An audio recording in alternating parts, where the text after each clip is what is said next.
الحمد لله وحده والصلاة والسلام على من لا نبي بعده أما بعد فأعوذ بالله من الشيطان الرجيم بسم الله الرحمن الرحيم إن ربك لبالمرصاد صدق اللہ العظیم۔ محترم دوستوں اور بزرگوں، اللہ تعالیٰ کا احسان ہے، کرم ہے، فضل ہے کہ اللہ رب العزت نے ہم سب کو ایمان والا بنایا۔ اپنی ہر مجلس میں، ہر بیٹھک پر، ہر ماحول میں کم سے کم اتنا تو شکر ادا کرنا چاہیے کہ اللہ نے ہم سب کو ایمان والا بنایا ہے۔ ہاں، ایمان والے ہیں تو سب کچھ ہے، اور سب کچھ ہونے کے باوجود اگر ایمان والے نہیں ہیں تو کچھ نہیں ہے۔ اس لیے اس کا بہت اہتمام کرنا چاہیے کہ بار بار اللہ کا شکر ادا کرے۔ کس بات پر؟ کہ اللہ نے ہمیں ایمان دیا ہے۔ اور آج کا جو اہم موضوع ہے وہ کیا ہے؟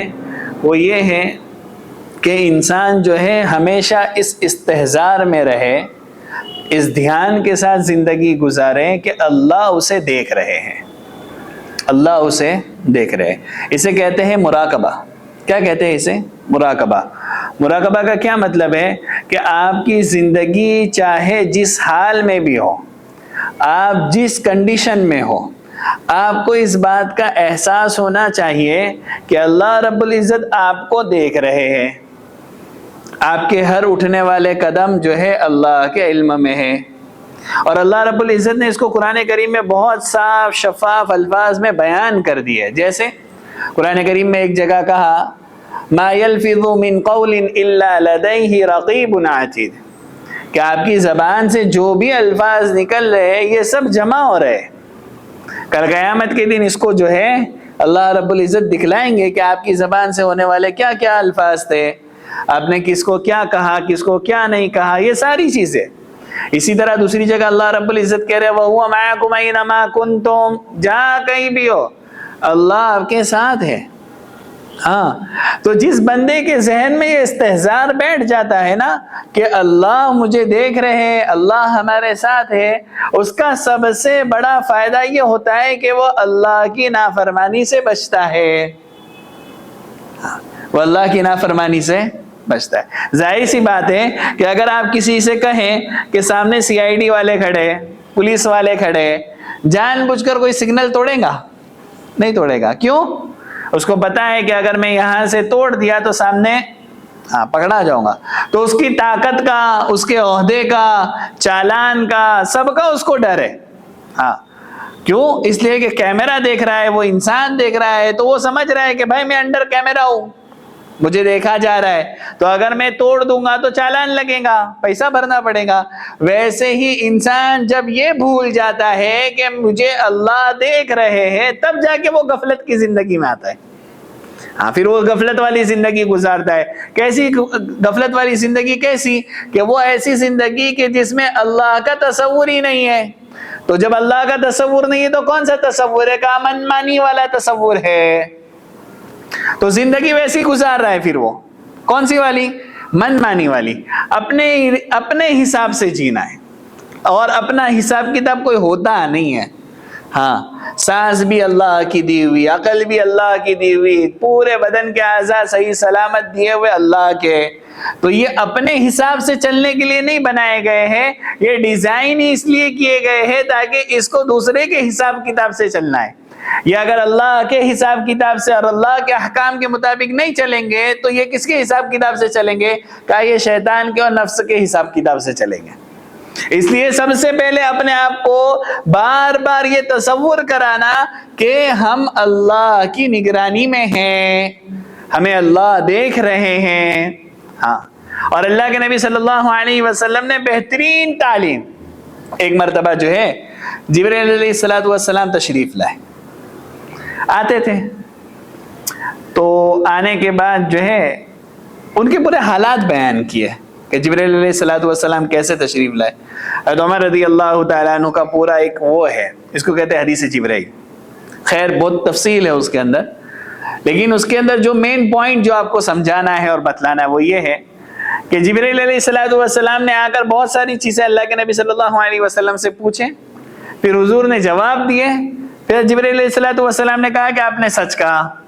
حضرت عمر رضی اللہ تعالیٰ عنہ کہہ رہے تھے کہ کیسا آدمی ہے کہ سوال بھی پوچھ رہا ہے، جواب کے بعد پھر کہتا ہے کہ سچ، یعنی اس کو سب پتا ہے، خالی امتحان لینے کے لیے آیا ہوا ہے. تو وہ سوالات میں ایک سوال یہ تھا کہ اللہ کے نبی صلی اللہ علیہ وسلم کے سے جو ہے نبی حضرت جبرائیل علیہ السلام نے پوچھے کہ احسان کیا ہے، مل احسان.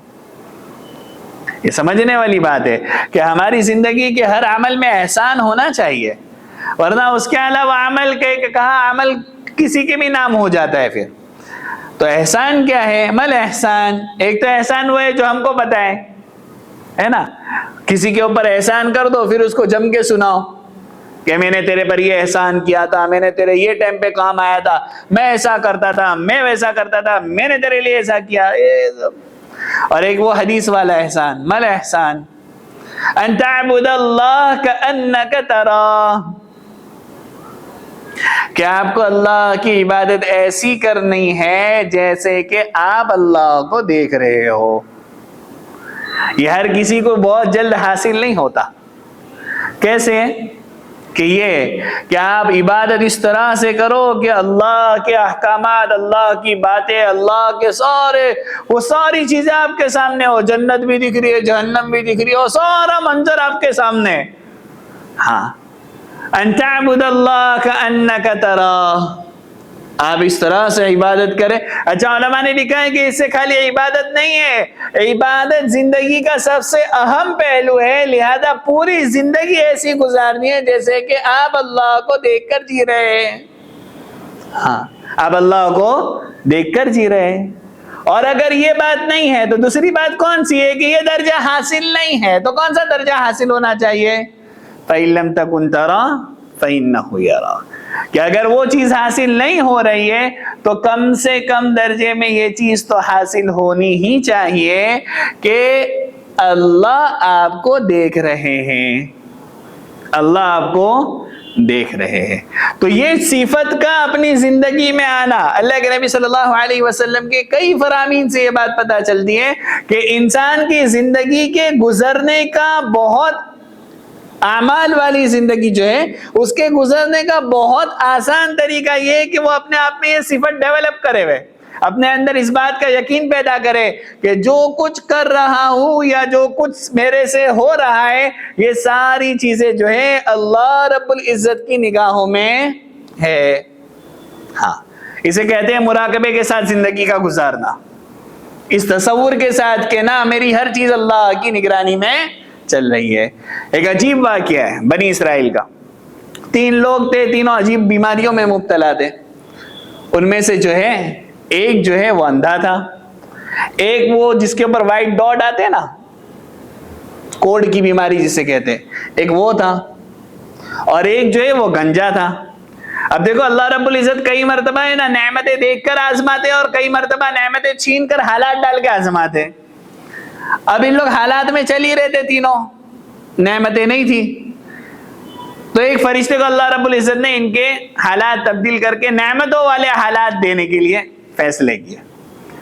اب جو ہے پہلا جو بندہ تھا وہ کوڑ والا تھا، فرشتہ گیا اس کے پاس، کہنے لگا آپ کو کیا چاہیے؟ کہنے لگا میری تمنا ہے کہ میری یہ بیماری دور ہو جاوے. تو فرشتے نے جو ہے ہاتھ پھیرا، بیماری دور ہو گئی. کہا کہ ابھی آپ کو کون سا مال پسند ہے؟ تو اس نے کہا اونٹ. کہا کہ ٹھیک ہے، اونٹ، گابھن اونٹنی جو ہے ان کو دی گئی. اب جو ہے ان کے حالات جو ہے بظاہر دور ہو گئے. دوسرے کے پاس گئے، وہ کون تھا؟ گنجا تھا. اس کو پوچھے کیا چاہیے؟ بولے میرا بال آ جائے. ہاتھ پھیر دیا گیا، بال آ گئے. اور ساتھ میں گائیں چاہیے، گابھن گائیں دے دی گئی. واقعہ سمجھنے والا ہے کہ پہلے کچھ نہیں تھا، پھر اللہ نے اپنے فضل سے ان کو دینے کا فیصلہ کیا. نعمتوں کے ذریعے سے آزمائش بہت خطرناک ہوتی ہے. کچھ نہیں ہوتا ہے نا تو وہ حالات جو ہے نا بہت آسانی سے اللہ کے بھروسے پہ کٹ جاتے ہیں، لیکن بہت کچھ ہونے کے بعد اللہ پہ نظر جانا مشکل ہو جاتا ہے. تیسرا آدمی اندھا تھا.